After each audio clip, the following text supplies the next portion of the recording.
Apa kabar? Luar biasa. Luar biasa. Katakan kiri kanan, hari ini kamu cantik. Pak sampai aku cowok, Pak. Oh iya. Semua cantik hari ini di hadapan Tuhan, amin. Iya. Kalau cowok pasti ganteng. Dalam Tuhan semua cantik, semua ganteng, amin. Oke, puji Tuhan. Saya diberi kesempatan untuk melayani di GKN Hosiana. Tema yang diberikan kepada saya terambil dari 1 Korintus 12 ayat 12 sampai 27. Saya mau bacakannya kepada kita. 1 Korintus pasal 12 ayat 12 sampai 27. Silahkan melihat di Alkitab atau HP-nya. Kalau lihat HP harus matikan data, banyak iklan. Kalau iklannya benar bagus, tapi kalau iklan nggak benar pasti nggak dengar firman Tuhan. Diikutin sampai habis. Sudah temukan? Oke, saya bacakannya ya. Banyak anggota tetapi satu tubuh. Karena sama seperti tubuh itu satu dan anggota-anggotanya banyak. Dan segala anggota itu sekalipun banyak merupakan satu tubuh. Demikianlah pula Kristus. Sebab dalam satu roh kita semua, baik orang Yahudi maupun orang Yunani, baik budak maupun orang merdeka, telah dibaptis menjadi satu tubuh dan kita semua diberi minum dari satu roh. Karena tubuh juga tidak terdiri dari satu anggota, tetapi atas banyak anggota. Andai kata kaki berkata, karena aku bukan tangan, aku tidak termasuk tubuh. Jadi benarkah ia tidak termasuk tubuh? Dan andai kata telinga berkata, karena aku bukan mata, aku tidak termasuk tubuh. Jadi benarkah ia tidak termasuk tubuh? Andai kata tubuh seluruhnya adalah mata, di manakah pendengarannya? Andai kata seluruhnya adalah telinga, di manakah penciuman? Tetapi Allah telah memberikan kepada anggota masing-masing secara khusus suatu tempat pada tubuh seperti yang dikehendakinya. Andai kata semuanya adalah satu anggota, di manakah tubuh? Memang ada banyak anggota tetapi hanya satu tubuh. Jadi mata tidak dapat berkata kepada tangan, aku tidak membutuhkan engkau. Dan kepala tidak dapat berkata kepada kaki, aku tidak membutuhkan engkau. Maka malahan justru anggota-anggota tubuh yang nampaknya paling lemah yang paling dibutuhkan. Dan kepada anggota-anggota tubuh yang menurut pemandangan kita kurang terhormat, kita berikan penghormatan khusus. Dan terhadap anggota-anggota kita yang tidak elok, kita berikan perhatian khusus. Hal itu tidak dibutuhkan oleh anggota-anggota kita yang elok. Allah telah menyusun tubuh kita begitu rupa, sehingga kepada anggota-anggota yang tidak mulia diberikan penghormatan khusus, supaya jangan terjadi perpecahan dalam tubuh, tetapi supaya anggota-anggota yang berbeda itu saling memperhatikan. Karena itu jika satu anggota menderita, semua anggota turut menderita. Jika satu anggota dihormati, semua anggota turut bersukacita. Ayat 27, kamu semua adalah tubuh Kristus dan kamu masing-masing adalah anggotanya. Berbahagialah kita membaca Alkitab, merenungkannya dan mau melakukannya dalam hidup kita hari lepas hari. Sebelum saya sampaikan firman Tuhan ini, kita nonton sebuah video klip mungkin 2-3 menit. Silahkan diputar.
Videonya lucu atau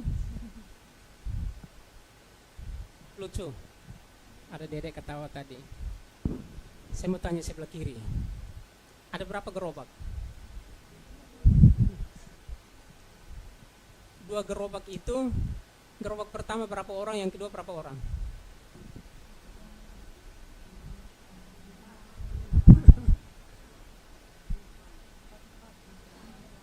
Hah? Oke, lupakan aja. Gerobak yang pertama, apa yang kita dapat?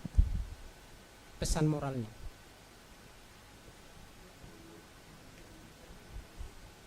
Bukannya apa? Bukan meringankan beban, tapi malah nambahin beban. Ada lagi?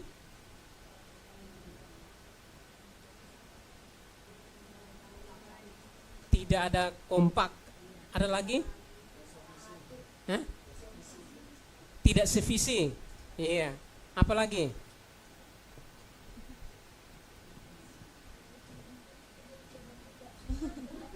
Kenapa?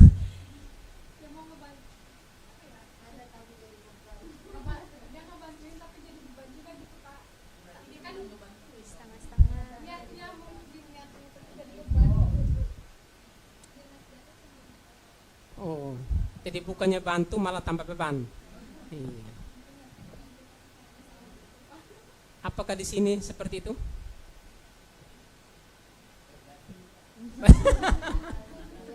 Amin. Semuanya baik-baik, amin. Amin. Apakah di keluarga juga demikian? Amin. Kok amin? Apakah di tempat pekerjaan kita begitu? Ada. Oke, gerobak yang kedua. Gerobak yang pertama dan yang kedua, dari segi efisiensi waktu, mana yang lebih pas? Hah? Gerobak yang pertama atau yang kedua? Kenapa yang kedua? Makanya dari awal kalau planningnya sudah salah, maka akan berjalan juga salah. Tiba-tiba mereka muncul, lalu mereka tancap gas duluan. Benar kan? Jadi kita ini kalau di dalam Tuhan, lihat beban itu besar karena manusia terbatas. Tapi kalau di dalam Tuhan, lihat beban itu kecil karena kuasa Tuhan lebih besar. Amin.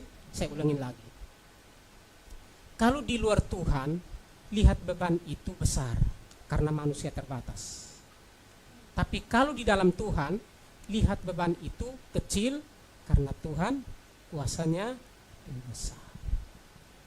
Nah, hari ini firman Tuhan berbicara kepada kita bersama membangun gereja yang berkualitas. Bersama membangun gereja yang berkualitas. Ini iklan lewat tadi. Belum perkenalkan ya. Nama saya Pendeta Habel Kenjam, bukan Kejam. Kenjam. Anak saya 3, ini yang pertama. SMA kelas 2. Yang kedua kelas 3 SMP, yang ketiga SD kelas 1. Masih ada yang kecil walaupun sudah botak. Masih ada yang kecil. Nah, hari ini saya mau sampaikan firman Tuhan kepada kita. Nah, saudara, pentingnya kerjasama itu penting. Walaupun di dalam firman berkata banyak anggota tetapi satu tubuh. Saya nonton sebuah video. Ada persekutuan, kemudian pendetanya main musik, pendetanya berkhotbah, pendetanya kantong persembahan. Jadi dia main musik udah direkam, mencet dulu, kemudian umatnya nyanyi, dia jalankan persembahan. Padahal umatnya ada jemaatnya. Setelah itu nyanyi lagi, dia main musik, lalu dia khotbah lagi. Habis khotbah dia doa syafaat, doa berkat. Lalu dia turun, salamin jemaatnya. Kalau model seperti ini gerobak pertama atau gerobak kedua? Hah? Yang benar.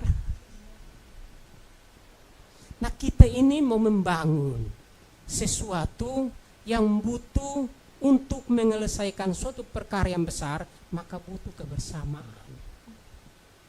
Kalau perut sakit, maka harus ke toilet, benar ya? Tidak mungkin kepala bilang perut, kamu pergi aja, saya di sini. Maka tubuhnya itu ikut semua. Karena satu tubuh ini banyak anggotanya. Firman Tuhan menggambarkan kita itulah gereja. Di dalam gereja ini banyak anggota tapi satu. Yang pertama, bersama membangun gereja yang berkualitas, harus menghargai peran setiap individu. Katakan bersama dengan saya, 1, 2, 3. Harus menghargai peran setiap individu. Ulangin lagi, 1, 2, 3. Harus menghargai peran setiap individu. Di sini banyak. Ada yang MC, ada yang singers, ada yang musik, ada yang nyambut tamu, ada yang bersih-bersih. Dan itu kita hargai. Tidak mungkin saya yang berkhotbah di sini saya lebih hebat daripada yang bersih-bersih. Tanpa yang tukang bersih saya nggak mungkin berkhotbah di sini. Itu banyak anggota satu tubuh. Maka perlu gereja itu menghargai setiap peran yang berbeda. Supaya menuju kepada kualitas gereja itu sendiri. Ada orang yang tidak menghargai, yang mungkin perannya cuman beresin kursi. Kalau saya di sana saya rampang semua. Kadang-kadang ada yang nggak kerjain, saya kerjain. Terpanggil. Bukan berarti kita abaikan yang lain. Semua kita harus melakukannya. Menghargai peran setiap individu. Artinya begini, memberikan dia ruang untuk berkarya. Memberikan dia kesempatan untuk melayani. Sehingga gereja itu bukan hanya datang, dia duduk, kemudian dia pulang. Tetapi dia di sana dia berperan untuk melakukan sesuatu. Semua anggota itu punya peran masing-masing. Sehingga kalau disatukan itu menjadi kekuatan untuk kemuliaan Tuhan. Maka setiap kita diberikan tugas, jangan berkata, aku belum bisa. Di sini ada yang begitu? Semua kalau diberikan tugas dengan sukacita menerima dan mengerjakannya, amin. Amin. Itu tandanya banyak anggota satu tubuh.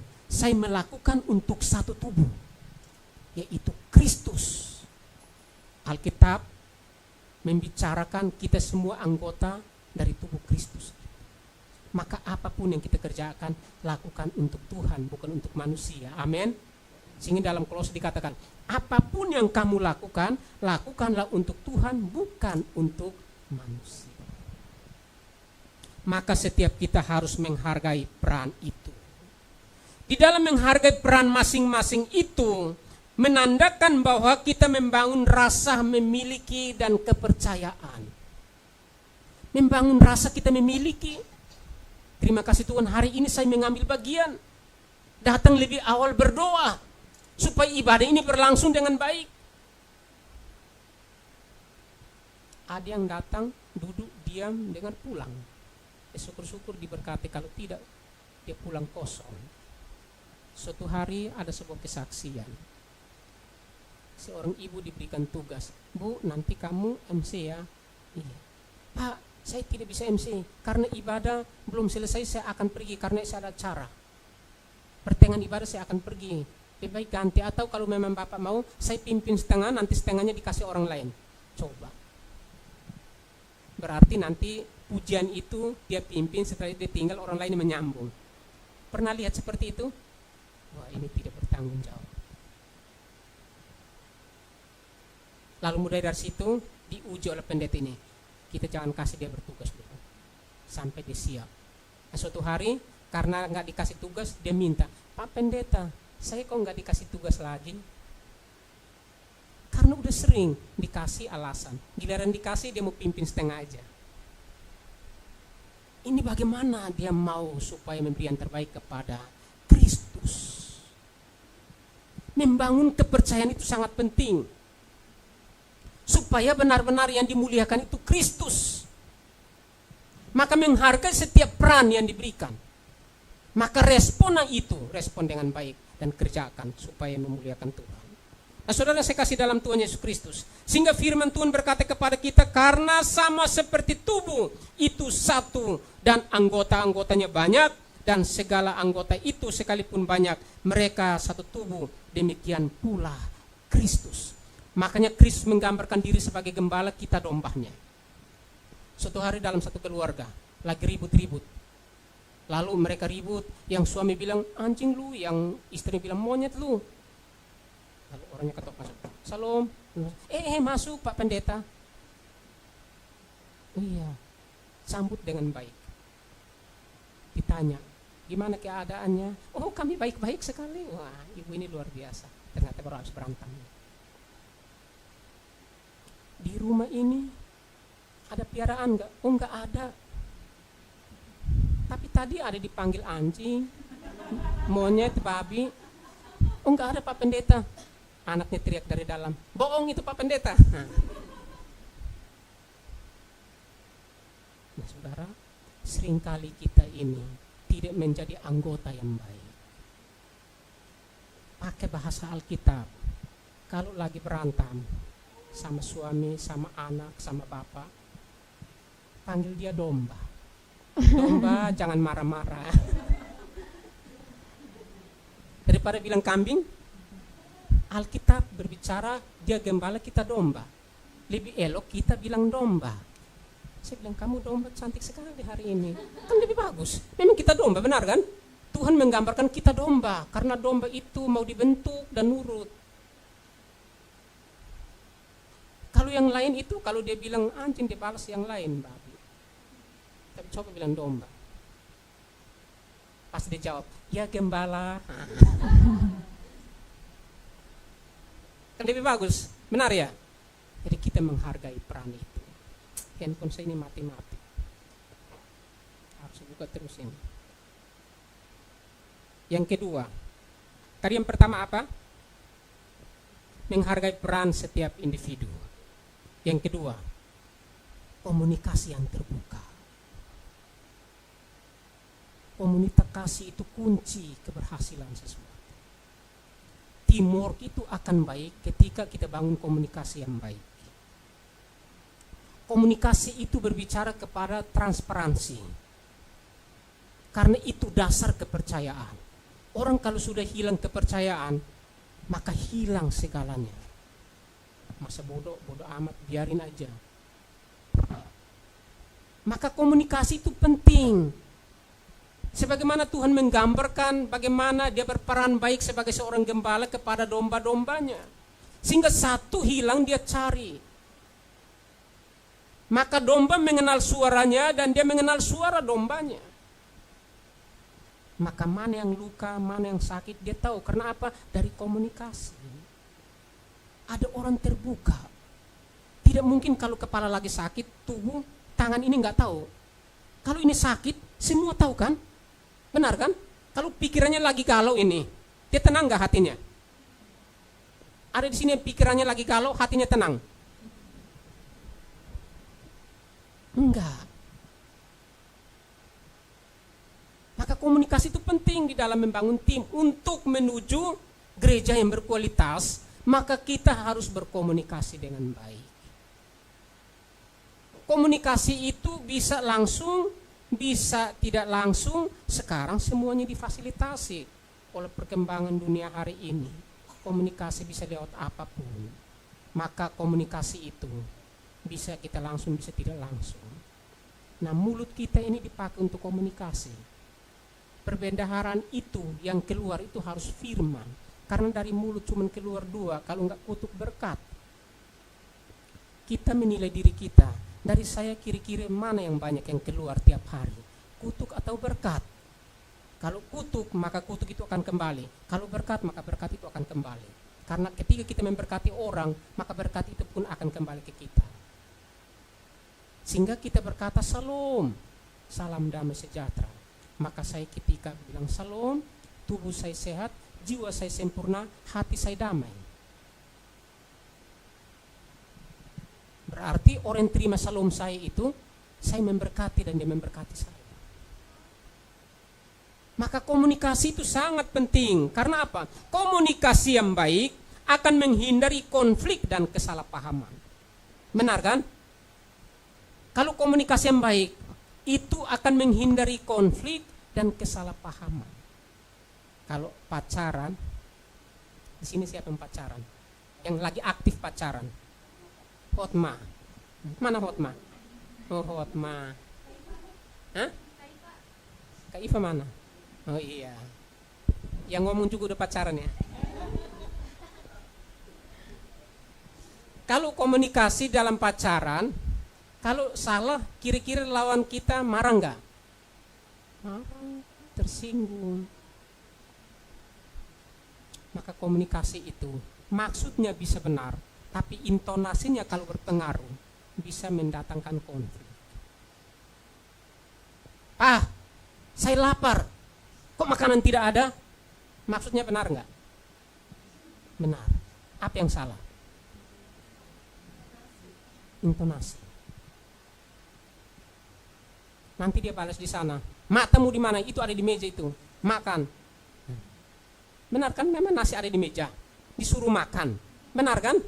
Tapi apa yang salah?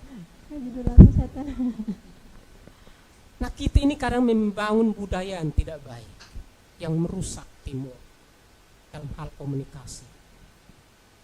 Suatu hari seorang pacaran di motor, jalan, ada yang ikutin, kok meser banget, tapi di tengah jalan kok motor udah mulai begini-begini. Ini tanda udah nggak benarin. Berarti sudah salah koslet. Udah komunikasi sudah salah, berarti koslet. Kalau udah koslet berarti terganggu. Kalau udah terganggu nggak nyambung. Maka dampaknya aneh-aneh. Mulai lihat orang nggak benar, yang tadinya perannya bagus mulai disalahin. Yang tadinya udah bekerja dengan baik mulai disalahin. Yang tadinya disuruh bekerja dan bertanggung jawab mulai disalahin. Cari aja kesalahannya mulai. Karena apa? Komunikasi sudah salah. Kalau itu sudah salah, berpengaruh kepada yang lain. Handphone. Yang kedua, komunikasi terbuka itu meningkatkan kolaborasi. Ayo, mari. Tadi pemuda remaja banyak ya. Wah, ini kalau kolaborasi yang baik ini, gereja ini bertumbuh luar biasa. Amin. Nanti setiap bulan, setiap minggu satu bawa satu. Wah. Karena apa? Kekuatan itu akan menghasilkan dampak yang baik. Sama seperti gereja mula-mula. Mereka bertemu tiap hari untuk apa? Di sana mereka berkomunikasi. Maka Tuhan menambahkan mereka setiap hari satu jiwa.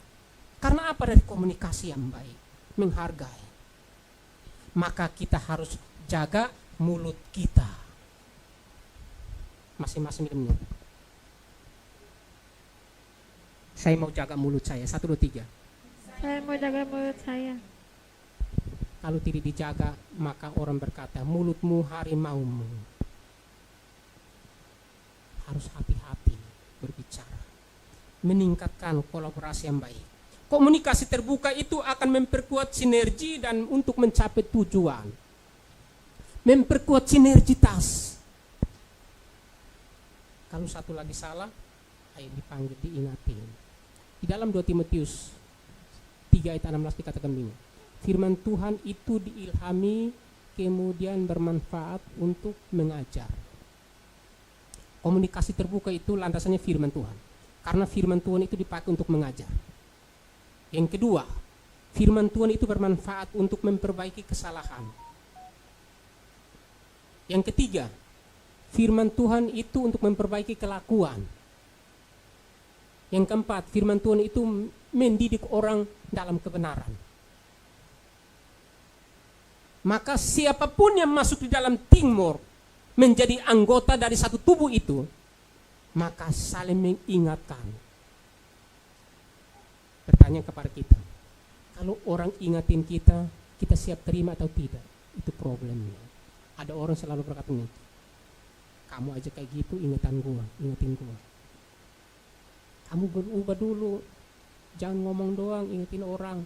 Kamu berubah. Nah, saudara yang saya kasih dalam Tuhan Tuhan bisa pakai orang yang mungkin tidak lebih baik dari kita untuk bisa menegur orang yang mungkin lebih baik dari kita.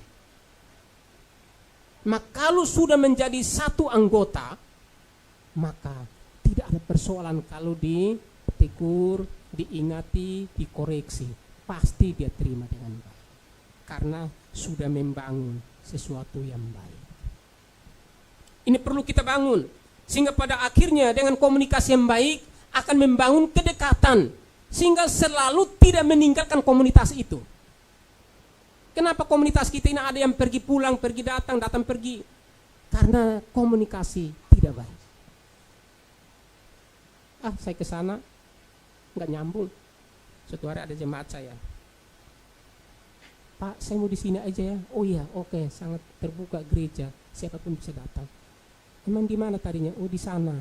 Kenapa di sana? Pak, saya nggak sanggup karena di sana saya nggak bisa nyaingin. Ibu-ibunya luar biasa, tasnya, kondeknya, bajunya, emasnya, sini ada, di sini ada, di sini ada, di sini ada, di sini ada. Duh, nggak sanggup Pak, ladanin. Di sini enak, mandi, ya ada yang nggak pakai lipstik, tapi cantik-cantik semua. Saya senang di sini. Nah, kayak jemaat-jemaat semua di sini sederhana. Pernah lihat orang sombong, Bu? Pernah? Pernah lihat orang sombong? Pernah? Pernah lihat orang sombong? Enggak pernah. Tapi pernah lihat orang sombong? Pernah. Sikapnya seperti apa? Angkuh, pamer, patenteng.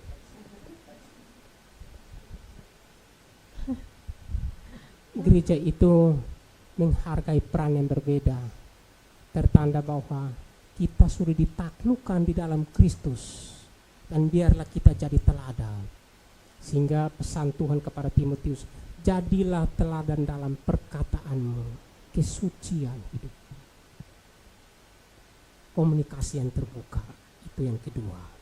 Kita penting untuk menjaga komunikasi itu. Yang ketiga, membangun empati dan solidaritas. Karena anggota ini banyak, kalau tidak membangun empati dan solidaritas, maka mustahil menghasilkan teamwork yang kuat menuju satu tujuan yang besar yang kita capai. Empati itu sifatnya merasakan apa yang dirasakan oleh orang lain. Kalau misalkan saya ini ada lebih sesuatu, saya lihat anggota saya ada yang kurang, saya bagikan supaya di sana kelihatannya kita sama rata. Tidak ada yang menonjolkan diri, saya lebih hebat dari kamu. Kalau sudah menjadi anggota satu tubuh, maka semuanya sama, tidak ada yang lebih. Jangan sampai yang khotbah lebih daripada yang main musik, tidak ada. Atau yang dihargai yang pengkhotbah, tapi yang MC tidak dihargai. Semua sama. Karena tanpa MC nggak mungkin saya diundang untuk berkhotbah di depan. Tunggu saya dipanggil dulu. Kalau dia mau pimpin sampai sore, saya nggak dipanggil-panggil, repot juga kan? Ini perlu, empati itu penting. Orang kalau sudah empati, maka dia akan naik level kepada solidaritas. Solidaritas itu berbicara tentang ekspresi, tindakan. Tentunya dia empati dulu baru bisa bertindak. Maka Tuhan di dalam pelayanan dikatakan begini, oleh belas kasihan segala sakit penyakit sembuh. Itu tandanya Tuhan itu berempati, sangat luar biasa dengan kita. Suatu hari anak saya yang paling kecil, dia lihat seorang nenek duduk di samping tong sampah, lalu dia ambil suatu makanan dari tong sampah itu lalu dia makan. Anak saya dia lihat, ini Pak, itu tunjukin saya kepada nenek itu. Itu Pak, dia makan dari tong sampah. Lalu di rumah waktu itu ada parcel-parcel begitu, ada Indomie. Ini kamu bawa ini kasih ke nenek. Dia mau kasih. Berarti empatinya ada. Maka setiap orang yang sudah menjadi anggota dari tubuh Kristus harus punya empati. Katakan kiri kanan bunyi, tumbuhkan empatimu. 1, 2, 3. Tumbuhkan empatimu. empati itu sudah ada, maka dia mengasihi Tuhan dengan segenap hatinya, pikirannya dan kekuatannya, dan mengasihi sesama manusia seperti diri sendiri. Kalau di luar sana bilang ada niat, tapi kalau menurut saya harus ada empatimu. Karena ini firman Tuhan. Setiap warga gereja harus memiliki sikap empati, turut merasakan apa yang dirasakan oleh orang lain. Suatu hari dari seorang, dia berkata begini, saya mau pindah gereja. Kenapa? Kamu di mana gerejanya? Oh, di sana. Oh, gereja besar. Kenapa kamu pindah? Saya sudah berapa tahun di situ, tidak pernah dari petugas gereja itu datang kunjungi saya di kos ini. Tapi kamu aktif sekali. Tapi dikala saya sakit, mereka tidak tahu. Dikala saya susah, mereka tidak tahu. Kenapa mereka tidak tahu kalau kamu susah? Yang mereka pikirkan adalah orang yang punya duit. Oh, memang kamu gak punya duit? Aku punya, tapi pas-pasan. Nah, ini kalau gereja membangun model seperti ini, maka hilang empatinya. Hanya berempati kepada orang yang punya uang, takut kepada orang yang punya sponsor. Gereja tidak bisa begitu. Gereja itu semua sama karena masing-masing punya peran yang berbeda, perlu dihargai. Semua jadi anggota. Amin. Maka di sini semua dihargai. Tidak ada yang merasa lebih. Maka empati itu sangat penting. Karena di dalam empati itu kita memahami dan menghargai perasaan anggota. Ya, dia lagi galau, dia lagi susah. Neng, kenapa hari ini kamu gak gereja? Ya, ingat baik. Anggota yang baik adalah anggota yang selalu terbuka. Terbuka kepada mentornya. Makanya kemarin kita ikut seminar tentang coaching di Puncak. Yang ikut siapa kemarin? Ikut ya, satu sama gembala. Ada 3, konseling, mentor, coaching. Maka konseling itu setiap kita pasti punya masalah. Maka kita butuh orang untuk curhat. Tapi Tuhan berkata begini, curahkanlah isi hatimu kepada Tuhan. Ketika kita lagi mengalami persoalan di dalam tim, untuk penyelesaiannya butuh hati, berbesar hati, sikap rendah hati. Karena sikap rendah hati itu sangat penting. Yang berikut. Tadi yang pertama apa?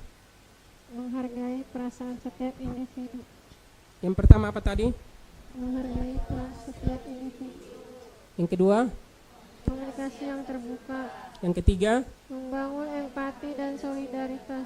Oke, yang keempat, memberdayakan potensi setiap individu. Memberdayakan. Contoh seperti ini. Kalau dia petobat baru, maka setelah itu kita bimbing supaya dibaptis, disidi, kemudian dia menjadi warga gereja.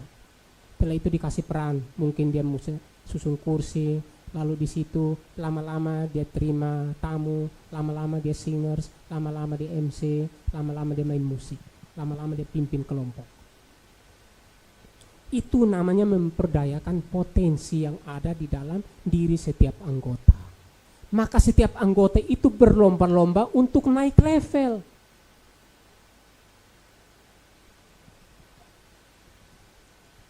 Saya bulan tahun depan 2025 saya udah harus bisa MC. Nah, itu berarti setiap anggota itu maju-maju dalam hal positif. Yang tadinya malas bersekutu sekarang harus rajin. Tadinya malas melayani sekarang harus rajin. Tadinya malas bersaksi sekarang harus rajin. Supaya berfungsi. Jangan sampai kita punya kaki tapi berdiam di tempat, nggak jalan. Punya tangan tapi nggak dipakai, didiamin.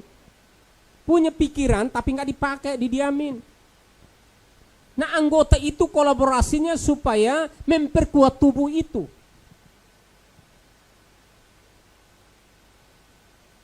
Nah, sama seperti gedung ini kan, ada penyangga-penyangga.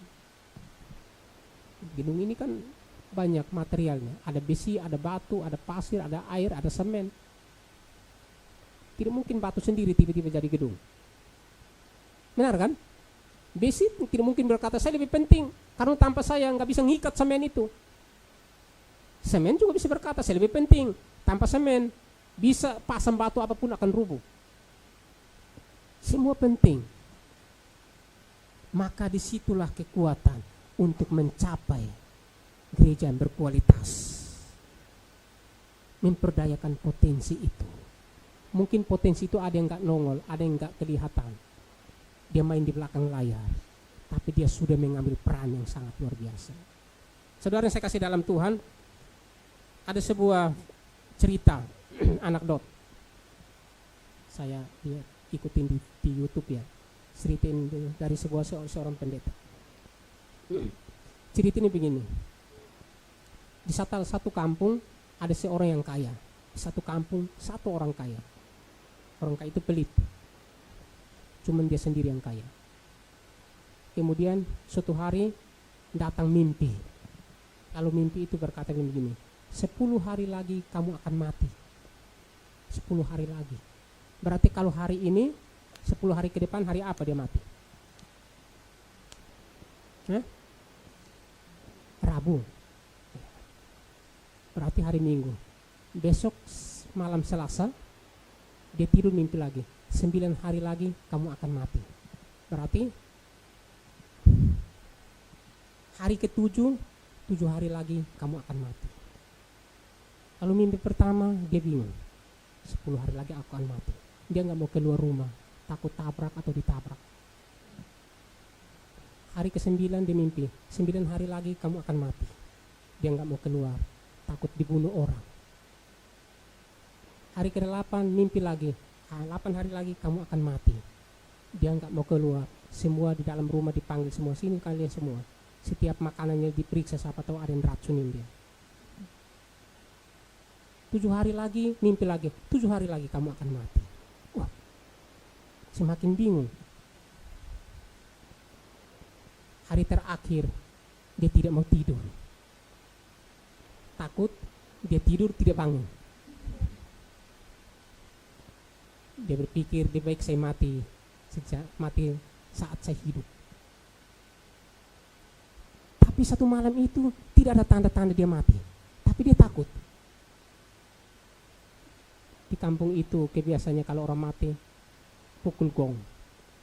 Berapa kali tertanda ada yang meninggal. Berapa kali tertanda ada rapat warga. Berapa kali tanda ada kegiatan apalah mereka sudah atur. Lonceng itu berbunyi. Wah, saya tidak mati, saya hidup. Ternyata yang mati adalah orang yang di samping rumahnya. Adalah orang miskin yang mati. Mati karena tidak makan.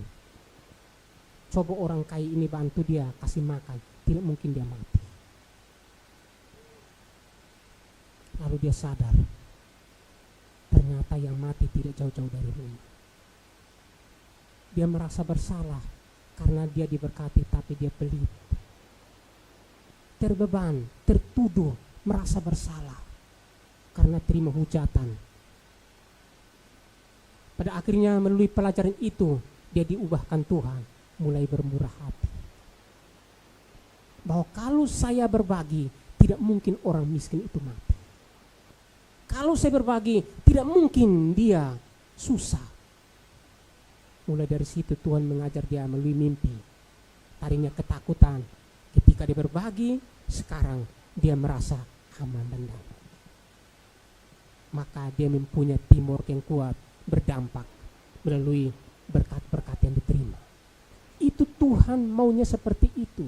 Diubahkan supaya kita bisa merubah orang lain. Maka di sana kita harus memberdayakan potensi yang ada. Tadinya dia punya potensi untuk mendapatkan kekayaan, untuk dirinya sendiri. Tapi ketika dia mulai mendapat satu pelajaran yang berharga, maka di sana dia berbagi. Maka potensi yang tadi dia dapat di luar Tuhan, beda dengan dia dapat di dalam Tuhan. Amin. Maka kita harus menggali potensi kita dalam Tuhan. Kalau setiap orang punya karunia, ayo kembangkan itu untuk mencapai gereja yang berkualitas. Itu yang keempat. 2 lagi, yang kelima.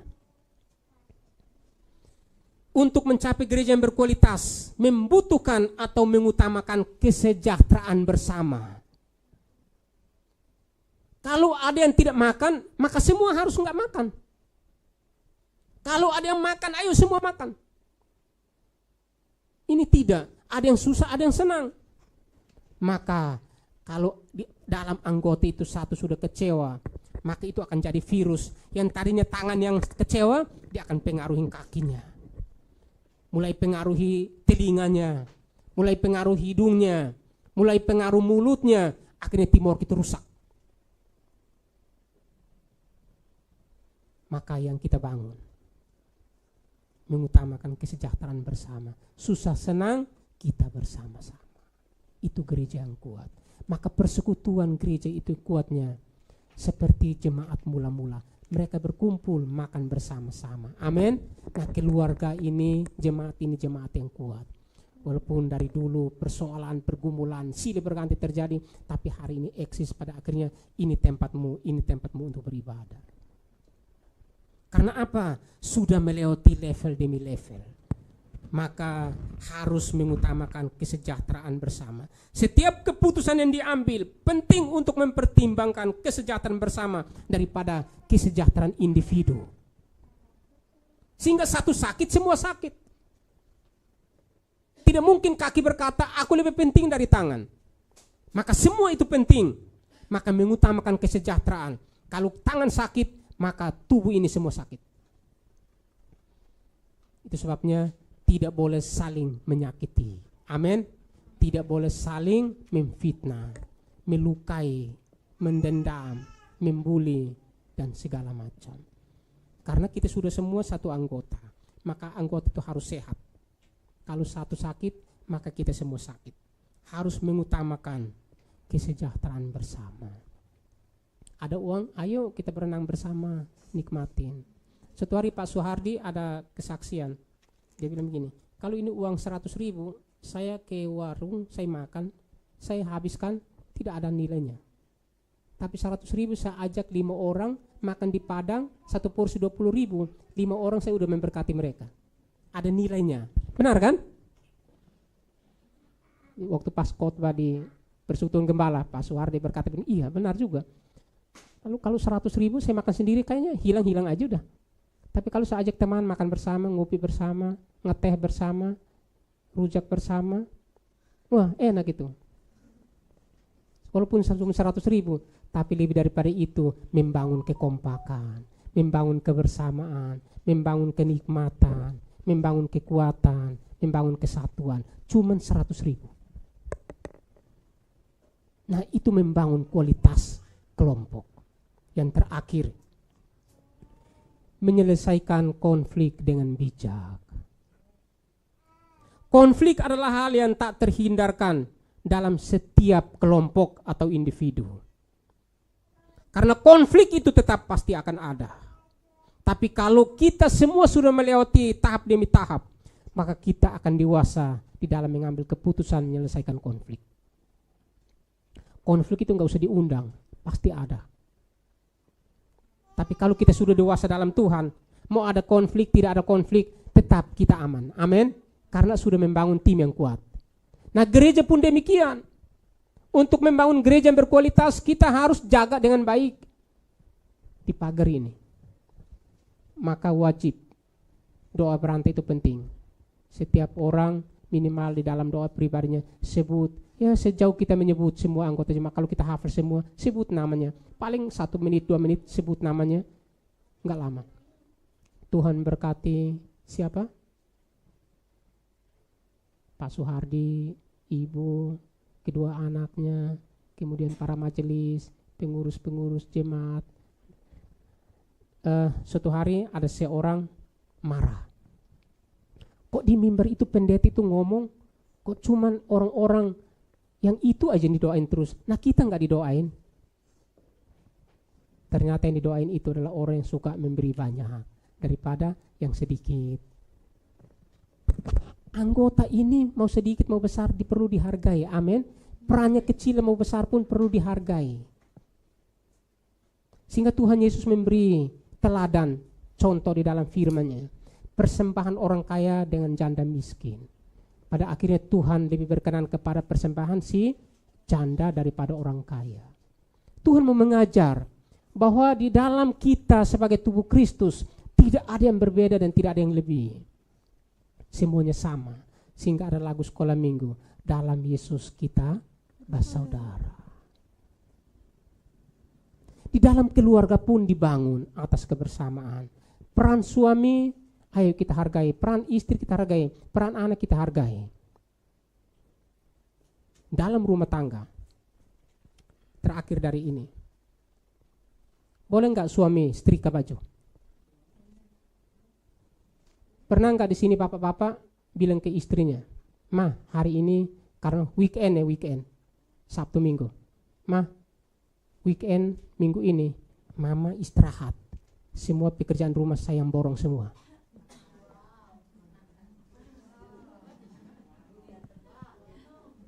Ada begitu, pernah? Pernah lihat bapaknya begitu? Setrika, masak, nyuci, beres rumah. Nggak ada lah orang Ada? pulang kerja jauh pun loh. Jelek-jelekan tulang. Is.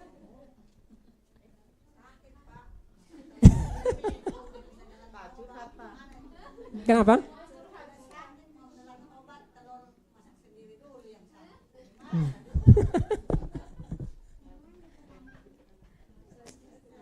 Sebenarnya ini tergantung kita mau mengelola rumah tangga seperti apa. Kalau suami menyayangi istri, maka dia tidak membebankan kepada istri. Dan sebaliknya kalau istri sayang suami, dia tidak membebankan itu kepada suami. Sama-sama kerja sama. Berat jadi ringan. Gak apa-apa, bapak-bapak. Ada keluarga seorang bapak. Kalau dia udah datang pulang kerja, duduk di kursi rajanya, kursi apanya? Kursi jimatnya. Panggilnya keren. Saya. Nah, datang dia, udah tahu itu. Duduk, buka sepatunya.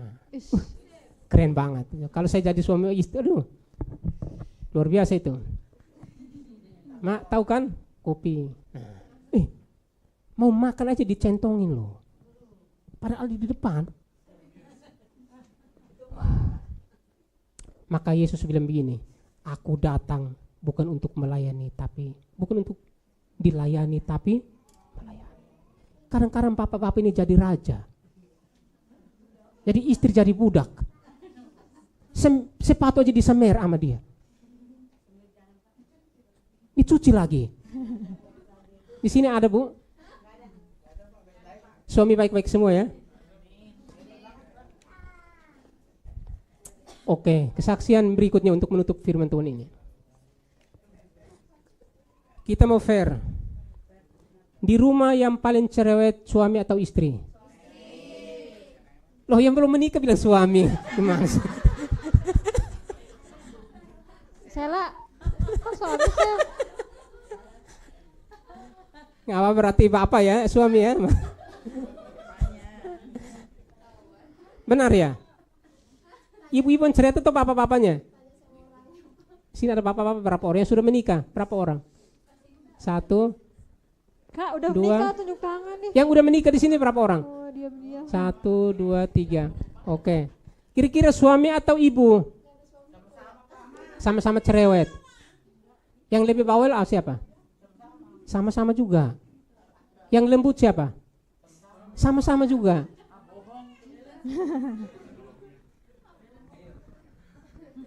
Oke, kalau itu saya tanya kepada remaja. Di rumah yang paling cerewet siapa? Papa atau mama?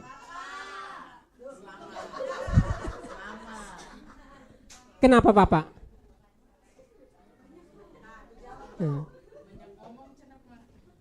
Satu aja, kenapa?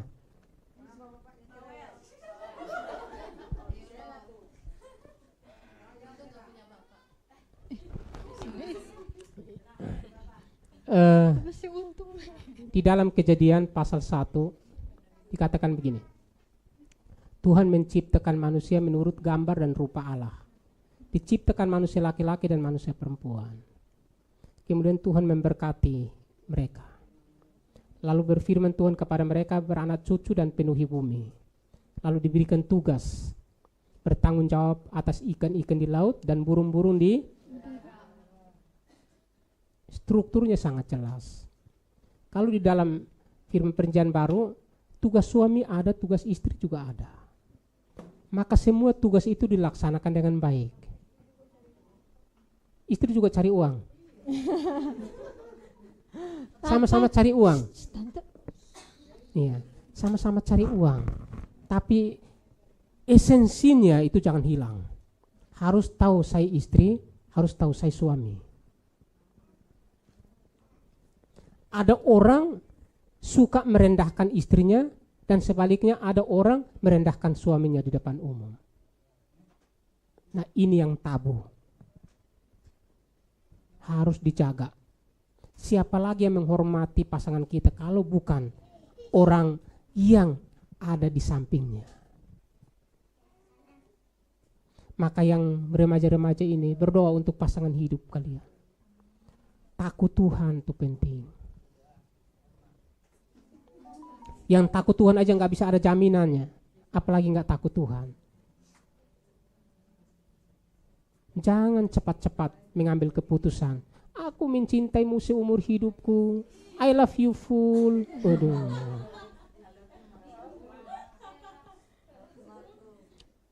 Aku akan mengurusmu apapun yang terjadi. Walaupun aku gak makan, yang penting kamu makan. Sedap.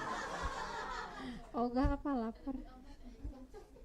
Biasa kita semua punya pengalaman kan. Kalau pacaran, waduh manisnya. Luar biasa. Tapi setelah itu babak belur. Semua terbang dalam rumah. Lalu dibilang, dulu kalau saya tahu begini saya nggak mau sama kamu. Udah terjadi. Piring jadi korban. Hanya berdoa sungguh-sungguh. Sebelum membentuk tim yang besar, ayo ikutin struktur firman Tuhan. Peran kita masing-masing. Kasih itu Tuhan taruh dalam hati kita dan kasih itu yang harus lebih berperan. Perannya lebih besar. Karena kasih itu selalu tidak menutupi kesalahannya. Kasih itu sifatnya terbuka loh. Kalau salah, salah. Kalau benar, benar. Kalau iya, iya. Kalau tidak, tidak. Lebih daripada itu berasal dari si jahat. Itu sifat kasih. Maka kasih itulah hukum pertama dan terutama. Karena Tuhan adalah kasih, kasih itu Allah sendiri. Maka firman Tuhan hari ini semoga menolong kita, menguatkan kita, menghibur kita. Semoga gereja ini menjadi gereja yang berkualitas oleh karena apa? Ada kerjasamanya. Amin. Mendukung satu sama yang lain. Menghargai satu sama yang lain. Doakan gembala sekeluarga. Karena gembala itu garis depan. Harus tetap prima, tetap sehat, tetap kuat. Dan tetap makannya juga gak masalah. Ada surat cinta. Jadi jangan sampai anggota ini masa bodoh. Padahal gembala lagi gak makan, tapi gak ada yang memikirkannya. Gak apa-apa datang ke rumah. Saya juga berdoa supaya kalau jemaat itu kalau bisa setiap minggu datang kayak buka kulkas apa yang gak ada. Diam-diam pergi ke Indomaret belanja, datang taruh. Kan itu kan luar biasa. Nah sampai ke level ini mesti menjadi anggota yang baik. Kalau gembala makannya kurang Senin Kamis juga masalah. Gak bisa tenang. Nah, anggota ini harus memikirkan sampai ke situ.